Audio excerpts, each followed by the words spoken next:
April மாதம் 27ஆம் தேதி, பாஸ்கா காலம், 2ஆம் வாரம், ஞாயிற்றுக்கிழமை.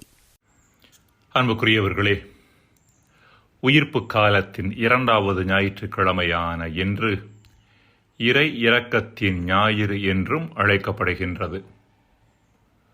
பாவ உலகிற்கு தீர்வாக இறைமகன் இயேசு முன்வைப்பது கடவுளின் இரக்கத்தை தானே ஒழிய கடவுளது நீதியை அல்ல. இதைத்தான் புனித பவுஸ்தீனாவுக்கு இறைமகன் இயேசு வெளிப்படுத்தினார். பாவ உலகில் வாழக்கூடிய மனிதர்கள் அவரது இரக்கத்தின் மீது நம்பிக்கை கொண்டு அவரிடம் திரும்புகின்ற பொழுது தங்களது பாவங்களிலிருந்து வெளிவருவர், அவர்களது பாவங்கள் மன்னிக்கப்படும் என்கிற செய்தியை வழங்கினார். நம்மோடு கூட வாழக்கூடிய மனிதர்கள் தவறுகள் செய்கின்ற பொழுது, பாவங்கள் செய்கின்ற பொழுது நாம் அவற்றை நீதியால் எதிர்கொள்ள முயற்சி எடுக்கின்றோம். அவர்கள் செய்வதை சரி தவறு என்கிற பார்வையில் பார்க்கின்றோம். இது நமது நிலையிலிருந்து அவர்களை பார்ப்பதாகும். இதற்கு பதிலாக பாவம் செய்கின்ற அவர்களது நிலையிலிருந்து நாம் அவர்களை பார்க்க முயற்சி எடுக்கின்ற பொழுது அவர்கள் மீது நமக்கு இரக்கம் அதிகமாகும். இந்த இரக்கம்தான் சக மனிதர்களை அவர்களது பாவங்களிலிருந்து வெளியில் கொண்டு வருமே ஒழிய நீதியின் அடிப்படையில் தீர்ப்பிடுவது அல்ல. சக மனிதர்கள் மட்டிலான இரக்கத்தையும் அன்பையும் அதிகமாக்கிக் கொள்ள இன்றைய நாளில் இறைவனிடம் வரம் கேட்போம்.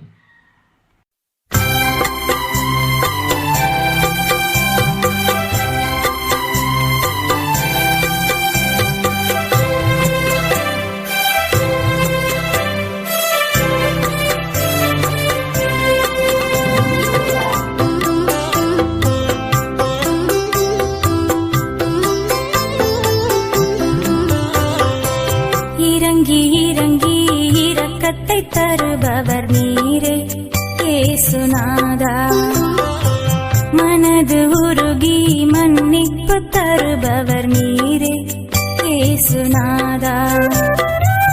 இறங்கி இரக்கத்தை தருபவர் நீரே இயேசுநாதா. மனது உருகி மன்னிப்பு தருபவர் நீரே இயேசுநாதா.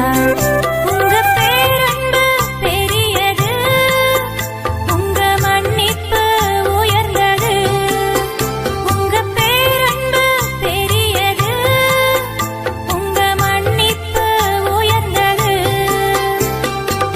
உங்களை போல யாருமே இல்ல இந்த உலகத்துல.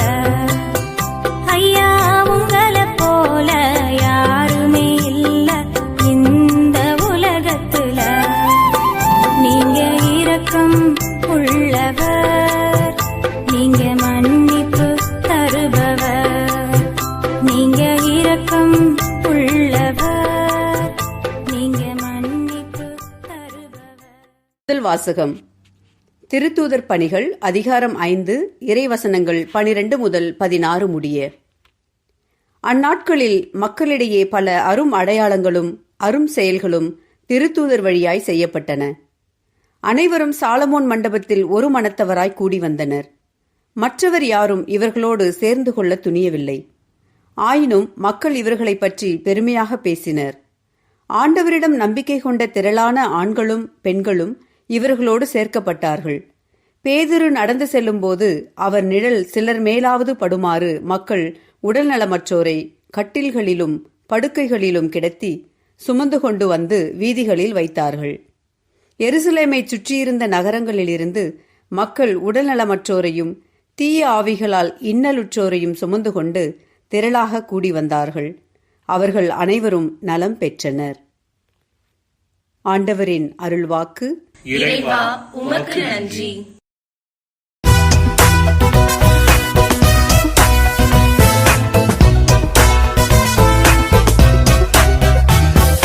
ஆண்டவருக்கு நன்றி செலுத்துங்கள், ஏனெனில் அவர் நல்லவர், என்றென்றும் உள்ளது அவரது பேரன்பு. ஆண்டவருக்கு நன்றி செலுத்த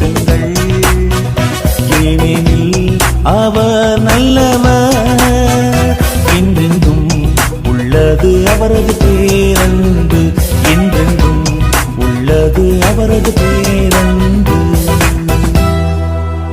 என்றென்றும் உள்ளது அவரது பேரன்பு என இஸ்ராயேல் மக்கள் சாற்றுவார்களாக. என்றென்றும் உள்ளது அவரது பேரன்பு என ஆரோனின் குடும்பத்தார் சாற்றுவார்களாக. என்றென்றும் உள்ளது அவரது பேரன்பு என ஆண்டவருக்கு அஞ்சுவோர் அனைவரும் சாற்றுவார்களாக. ஆண்டவருக்கு நன்றி செலுத்துங்கள், ஏனெனில் அவர் நல்லவர், என்றென்றும் உள்ளது அவரது பேரன்பு.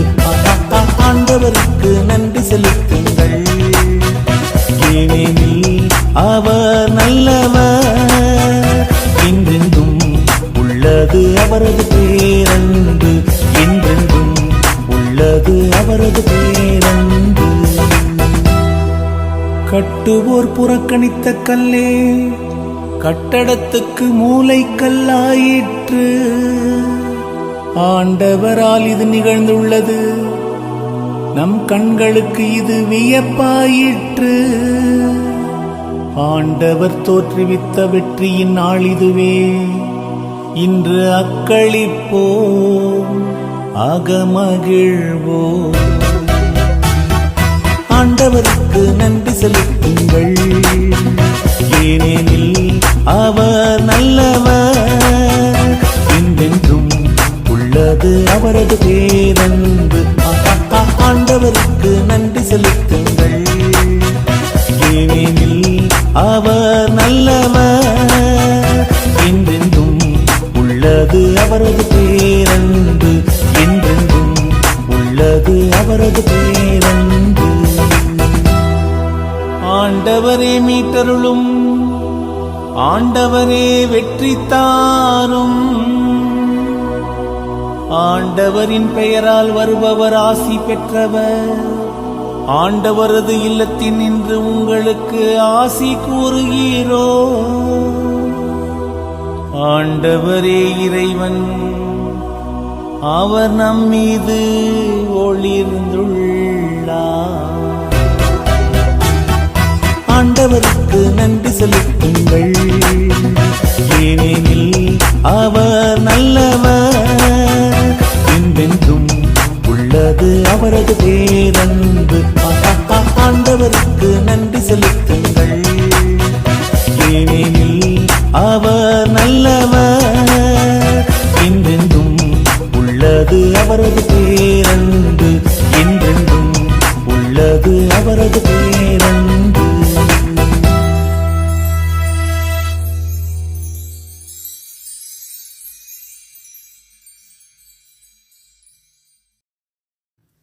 இரண்டாம் வாசகம். திருவெளிப்பாட்டு நூலில் இருந்து வாசகம். அதிகாரம் 1. இறை வார்த்தைகள் 9-11a, 12-13 மற்றும் 17-19 முடிய. உங்கள் சகோதரனும் இயேசுவோடு இணைந்த நிலையில் உங்கள் வேதனையிலும் ஆட்சியுரிமையிலும் மன உறுதியிலும் பங்கு கொள்வோனுமான யோவான் என்னும் நான் கடவுளின் வாக்கை அறிவித்து இயேசுவுக்கு சான்று பகர்ந்ததால் பத்மு தீவுக்கு வர நேர்ந்தது.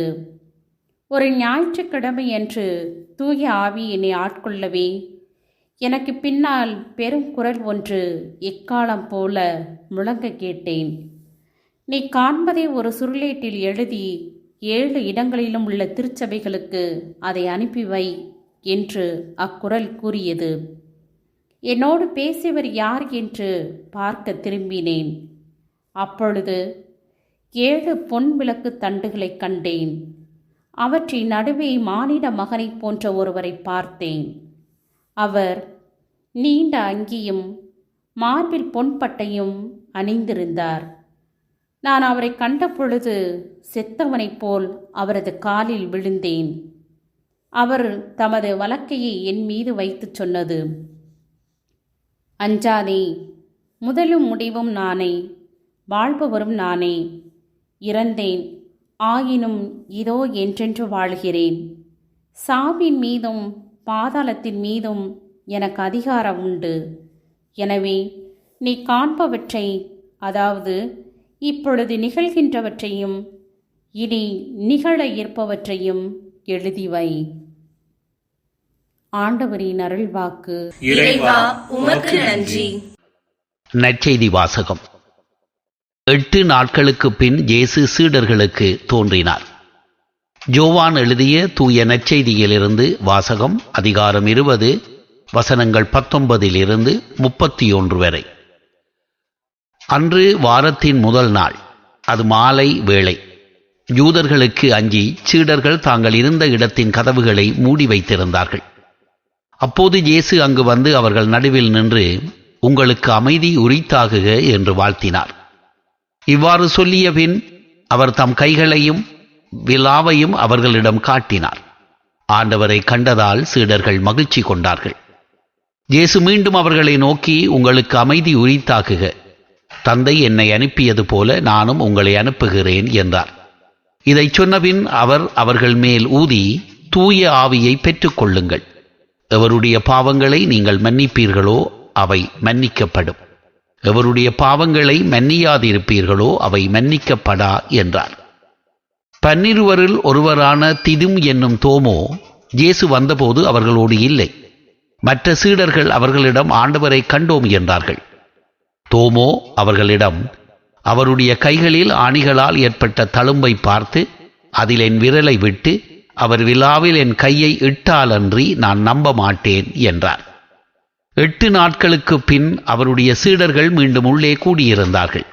அன்று தோமாவும் அவர்களோடு இருந்தார். கதவுகள் பூட்டப்பட்டு இருந்தும் இயேசு உள்ளே வந்து அவர்கள் நடுவில் நின்று, உங்களுக்கு அமைதி உரித்தாகுக என்று வாழ்த்தினார். பின்னர் அவர் தோமாவிடம், இதோ என் கைகள், இங்கே உன் விரலை இடு, உன் கையை நீட்டி என் விலாவில் இடு, ஐயம் தவிர்த்து நம்பிக்கை கொள்ளென்றார். தோமா அவரை பார்த்து, நீரே என் ஆண்டவர், நீரே என் கடவுள் என்றார். இயேசு அவரிடம், நீ என்னை கண்டதால் நம்பினாய், காணாமலே நம்புவோர் பேறு பெற்றோர் என்றார். வேறு பல அரும் அடையாளங்களையும் இயேசு தம் சீடர்கள் முன்னிலையில் செய்தார். அவையெல்லாம் இந்நூலில் எழுதப்படவில்லை. இயேசுவே இறைமகனாகிய மெசியா என நீங்கள் நம்புவதற்காகவும் நம்பி அவர் பெயரால் வாழ்வு பெறுவதற்காகவுமே இந்நூலில் உள்ளவை எழுதப் பெற்றுள்ளன. இது கிறிஸ்துவின் நற்செய்தி. கிறிஸ்துவே உமக்கு புகழ். அன்புக்குரியவர்களே, கிரேக்க நாட்டில் டயோஜினஸ் என்றொரு ஞானி வாழ்ந்து வந்தார். அவர் எந்த அளவிற்கு ஞானம் படைத்தவர் எனில், சராசரி மனிதர்கள் எவற்றையெல்லாம் முக்கியமானவை என்று கருதுகிறார்களோ அவற்றையெல்லாம் தன் வாழ்வில் நிராகரித்தவர்.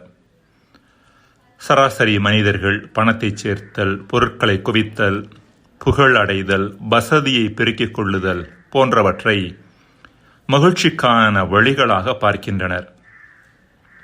ஆனால் டயோஜினஸோ மனித வாழ்வின் மகிழ்ச்சிக்கும் மேற்கண்டவற்றிற்கும் தொடர்பு இல்லை என்ற உண்மையை அறிந்திருந்தவர். மேற்கண்ட எதுவுமே இல்லாமல் மகிழ்ச்சியின் உச்சத்தில் சஞ்சரித்தவர். அவரின் இத்தகைய மாற்று கலாச்சார வாழ்வு பொருளாதாரத்தையும் புகழையும் மையமாக வைத்து வாழ்ந்தவர்களுக்கு ஒரு பெரிய நெருடலாக இருந்து வந்தது. இவ்வாறு நெருடலுக்கு ஆளான மனிதர்களில் ஒருவன் டயோஜினஸின் சமகாலத்தில் வாழ்ந்த மாவீரன் அலெக்சாண்டர். புகழையும் வெற்றியையும் மையமாக கொண்ட அலெக்சாண்டருக்கு டயோஜினஸின் வாழ்வு ஒரு மாபெரும் நெருடலாக இருந்து வந்தது. மேலும் டயோஜினஸ் அலெக்சாண்டரை ஒரு பொருட்டாகவே கருதியதில்லை. தன்னை கடவுளாக மக்கள் மதிக்க வேண்டும் என்று அலெக்சாண்டர் மக்களுக்கு அறிவிப்பு கொடுத்திருந்த பின்னணியில் டயோஜினஸோ அலெக்சாண்டரை கொஞ்சம் கூட கண்டுகொள்ளவில்லை. ஒரு பக்கம் டயோஜினஸால் அலெக்சாண்டர் நெருடலுக்கு ஆளானாலும், இன்னொரு பக்கம் டயோஜினஸ் மீது அலெக்சாண்டருக்கு ஈர்ப்பும் மதிப்பும் இருந்ததாகவும் சொல்லப்படுகிறது. இவ்வளவு வெற்றிகளுக்கு பின்பும் தன்னிடம் இல்லாத மகிழ்ச்சி டயோஜினஸிடம் இருப்பதை அலெக்சாண்டர் உணர்ந்ததே இந்த ஈர்ப்புக்கும் மதிப்புக்கும் காரணம். எனவேதான் ஒரு முறை அலெக்சாண்டர் தன் படை தளபதிகளிடம், நான் மட்டும் அலெக்சாண்டராக பிறந்திருக்கவில்லை என்றால் டயோஜீனஸாக பிறக்க விரும்பியிருப்பேன் என்று சொன்னானாம். அலெக்சாண்டரை பொறுத்த அளவில் டயோஜீனஸின் வாழ்வு ஒரே நேரத்தில் நெருடல் மிக்கதாகவும் அதே நேரத்தில் ஈர்க்கக்கூடியதாகவும் இருந்தது. அன்புக்குரியவர்களே, மகிழ்ச்சியிலும் முதிர்ச்சியிலும் நம்மை விட உயர்வான தளத்தில் வாழ்கின்ற மனிதர்களோடோ அல்லது அவர்களது தாக்கம் மிக்க வாழ்வு பற்றிய செய்திகளோடோ நமக்கு தொடர்பு ஏற்படுகின்ற பொழுது நமக்குள் இருவேறு எதிரெதிர் உணர்வுகள் தோன்றுகின்றன என்பது முற்றிலும் உண்மை. ஒரு பக்கம் நாமும் வாழ்வை ஒரு உயர்வான தளத்தில் அர்த்தத்தோடு நிறைவோடு வாழ முடியும் என்கிற செய்தியை அவர்களது வாழ்வு நமக்கு தருவதால் அவர்கள் மட்டிலான ஈர்ப்பும் வாழ்வின் மட்டிலான நம்பிக்கையும் நமக்கு ஏற்படுகின்றது. இது நம் மனதில் மகிழ்ச்சியை ஏற்படுத்துகிறது. இன்னொரு புறமோ அத்தகைய உயர்வான வாழ்விற்கும் இன்றைய நம் வாழ்விற்கும் இடையேயான இடைவெளியை நினைக்கும் போது பயமும் அத்தகைய உயர்வான வாழ்வு நமக்கு சாத்தியம்தானா என்ற அவநம்பிக்கையும் ஏற்படுகிறது. இது நம்மில் அச்சத்தையும் நெருடலையும் ஏற்படுத்துகிறது.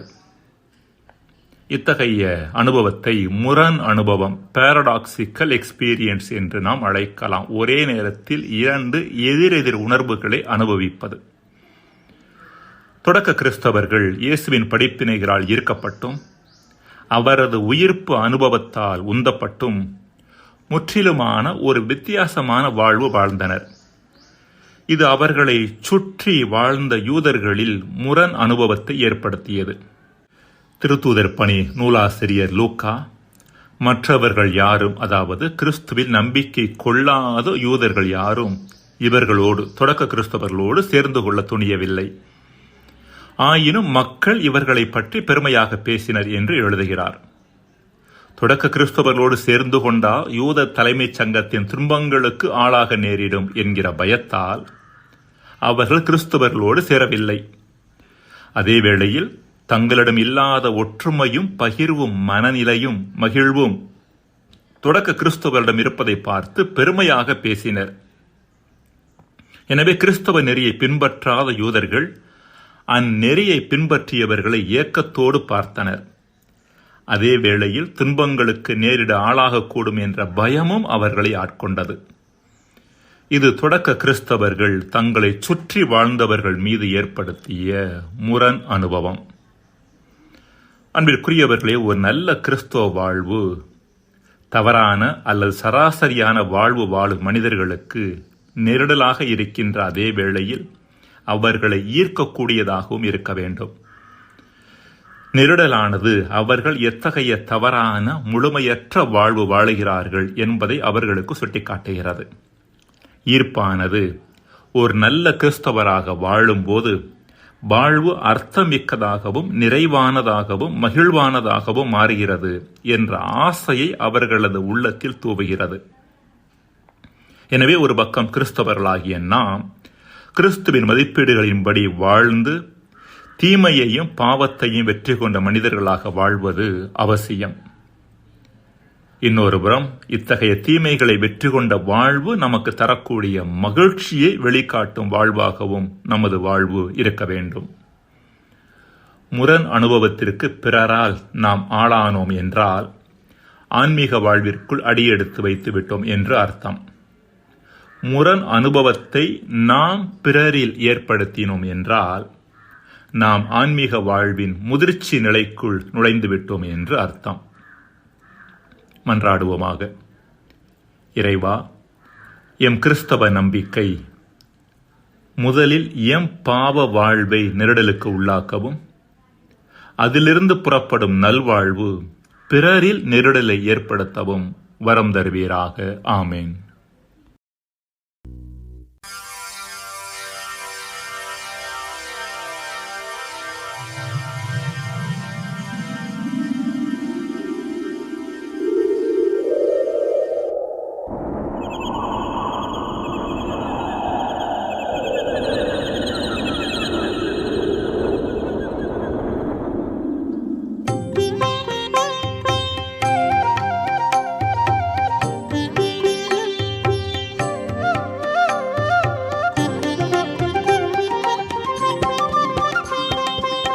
நித்திய பிதாவே உம் நாமம் சரணம் நித்தமும் காத்திட நீர் இங்கு வரணும்.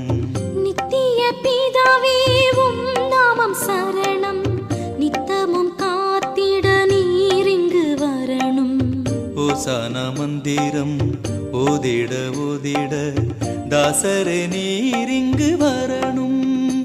ஆவி தரணும் பலம் பெறணும். நித்திய பிதாவே உம் நாமம் சரணம் நித்தமும் காத்திட நீர் இங்கு வரணும்.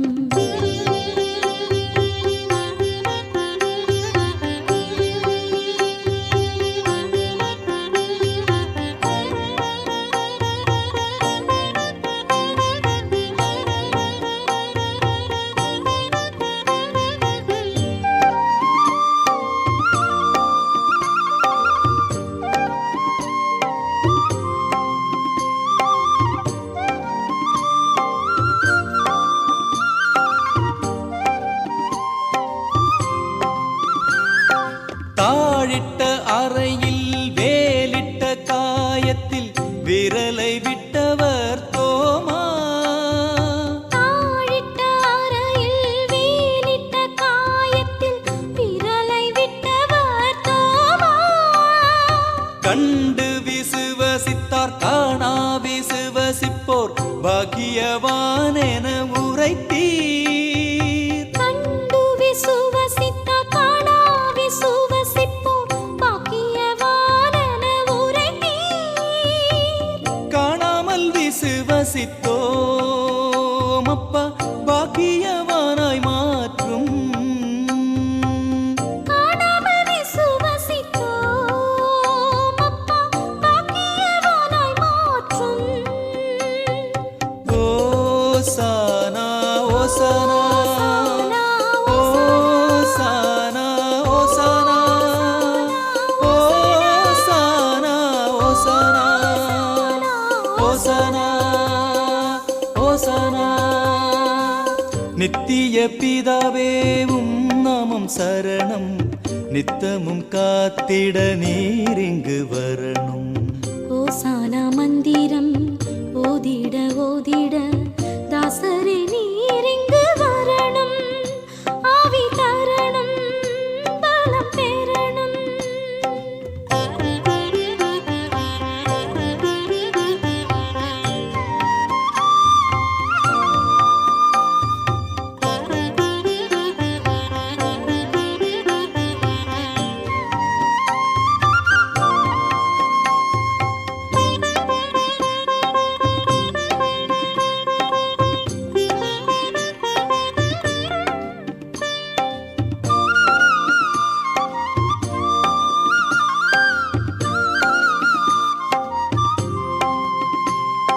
பலம் அதை இழந்து பயத்தினால் கிடந்த சீடர்கள் வெளிவர நினைத்தீர்.